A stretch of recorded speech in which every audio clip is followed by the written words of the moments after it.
This initial setup video is going to talk about Google AdWords, Facebook plugin, getting your site verified on Google for Google Analytics, how to set the time that your entire point of sale and website runs off, and also setting up the email address that your internet orders will be emailed from, so that if a customer applies, it'll go back to that email address. So here we are on the front page of a test website. So we will log in. And we log in just like a normal customer, except we happen to be a master admin, which allows us to go into the setup area. And here we'll click on setup. So this setup area is something you would generally set up once at the start when you start using this software. Like I said, the only people who can access this area are master admins. It's pretty powerful stuff back here. If you were up and running during a busy time and someone got in here and changed something that they shouldn't, that would not be good, because it could turn off various parts of your website. So that's why it's a very restricted area. You only give access to a master admin access essentially to an owner, or perhaps to the general manager, who is obviously highly trusted. So we're in the back end of the website, and here is the main. So first of all, you can access all these key setup areas here, but today we're just going to talk about what's actually on this initial setup page. So this is a test website that we have, and so the URL of that test website goes in the top line. Here we're talking about the email address. So when a customer orders something online, they get an email confirmation. It comes from this address. And if, depending on how different people's emails set up, you obviously have the email address, but there's also an accompanying sales, there's an accompanying name that goes with that email address, and that's where you could put it here. You could actually put your actual name, John Doe, or you could put, like we have here, we're calling this the Stratopos email address, more for testing purposes. Now, DPS MAC key, DPS PX access, all this stuff, these three fields are to hook up the ability to pay by credit card online. And they'll come from, that information will be given to you by whichever merchant processor you use. Now, Google Analytics, very powerful stuff. You obviously create a Google Analytics account.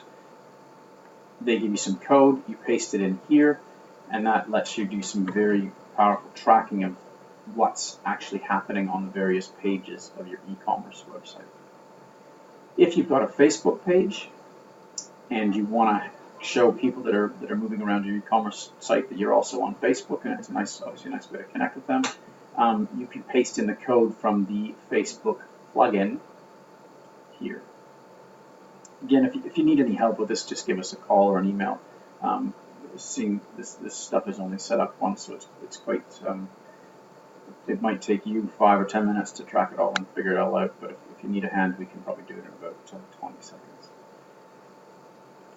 Likewise, there might be other services like Gmail that you use from Google, and Google may want you to give you some code to verify that you're actually the owner of the website or the URL. That can quite simply be pasted in here. Google does give you many different ways of verifying you're the owner of a particular URL. Some are harder and easier than others. Sometimes you need access to the registrant. Sometimes these things can be just a bit, they can be very tricky for people that haven't done it before. If you're comfortable doing it, you may be able to do it yourself. If they just say paste in this code onto the main URL of that you own, you can just paste it in right here, and that'll work for you without being too tricky. Now we've got a custom product checkbox. This is a yes/no drop-down field that displays for all products in the back end of the website. So it's a data management tool. What would you use that for? Here'd be an example. So you're a retail store, and for some reason a competitor or an opportunity comes up, and you buy another business and you take in all their stock, and you want to track what stock was your original stock and which stuff that came from this other business that you purchased. Now, this is just an example. You could also manipulate the data so you've got a little note, perhaps in some part of the description, or you could put a little code at the end of the title of the product, like I don't know, three or four letters, XYTB or something. And the problem is you'd see that on the front end and it wouldn't be overly tidy. If you just use this checkbox, you can call this checkbox, I bought stock from the other bike store, or the other bike store, and then you can just set it to yes for all those products you bought from them, and then if you want, when you're doing data work, it's very easy to filter and find these products that came in from the other retailer that you purchased, and where that you would use this would be down the line, say 6 months or 12 months or 24. If you have a large amount of stock, sometimes it's challenging to remember exactly where every last little one came for. A lot of this data manipulation obviously gets exported into a program like Excel, and then when you turn on filters, hopefully you might know what I'm talking about. When you turn on filters, it makes it you can isolate these products that came from another retailer in about 2 seconds. If you do it a different way by, like I said, putting a note in the description or some code in the title, you can still find and isolate those products. It just takes a little bit longer. You have to be a bit more of an expert to get the information out of Excel. Anyway, this little checkbox, this custom product checkbox, makes it just a little bit easier to track a particular type of product. Sorry that took so long. We'll now move on to Google AdWords. Hopefully you've heard of Google AdWords if you're going into e-commerce. You need to know about Google AdWords, probably one of the most effective ways of driving traffic and increasing sales on your site. Again, you go sign up for a Google AdWords account.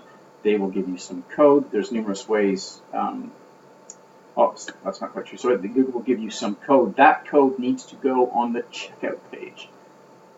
We'll take care of that, and we'll take care of making sure it goes to the right place because we programmed it in. You take the code they give you and you put it here where I've highlighted, paste Google AdWords code here. There's some additional instructions here about just changing that code slightly. It's quite self-explanatory and straightforward, just right here. One of the fascinating and one of the great things about using the Stratopos software is that because the software is all integrated, when someone checks out and they enter their credit card details and they click enter, which is the final click to basically give you the money for what they're purchasing, because we have all the information in one spot, we know exactly, obviously, what they're paying, but we also know exactly how much margin, to 5 decimal places, how much margin we're making on that sale. And we can then put that extra information, we can actually pass that information up into Google AdWords, and then the magic happens where you can, for a particular campaign or AdWords group, or however you want to look at it, the important part is that you can see exactly how much money did you spend with Google, and then exactly how much margin did you make. Right? So if you spend $500 promoting a particular line of products with particular ads, you then go into Google and look, how much actual margin, how much actual profit did I make? So if you spent $500 and you made $1,000 profit, well, obviously you're up by $500, and you should probably keep pushing money at that particular campaign, because for every dollar you spend, you're basically making another $2. You're making $2, so you're net. You're actually gaining an extra $1. So you should just keep pushing that campaign because it's going well. The opposite can also happen, and that can help you cull or delete or stop wasting advertising money.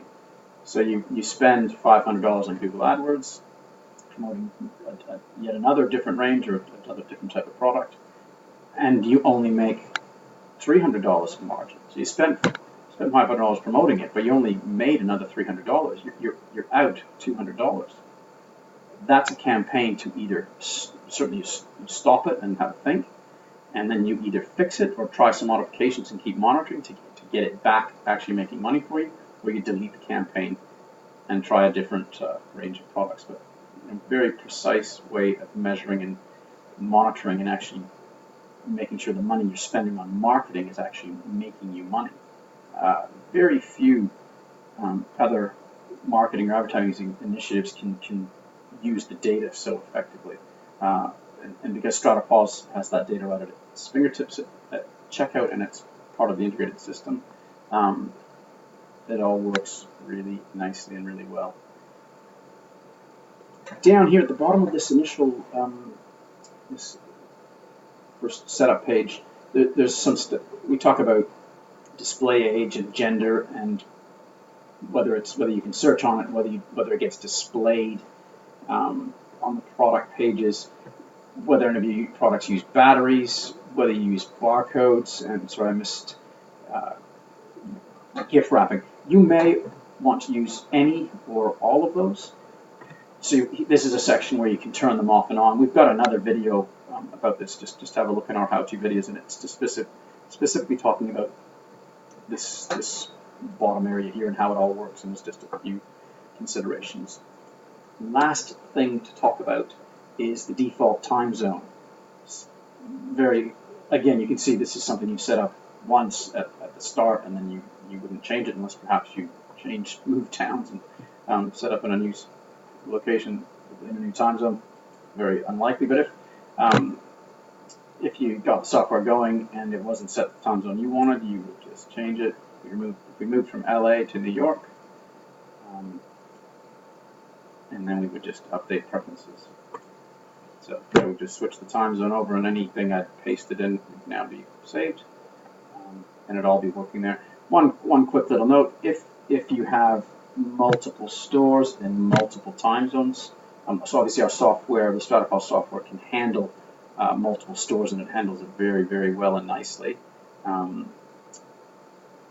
Anyway, if you have multiple stores in multiple time zones, the system only runs off one time zone, and that's the time zone set here.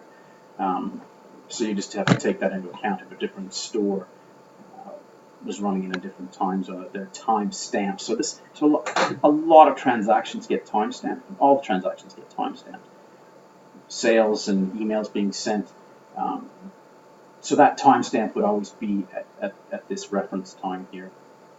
That's all. Thank you very much for listening.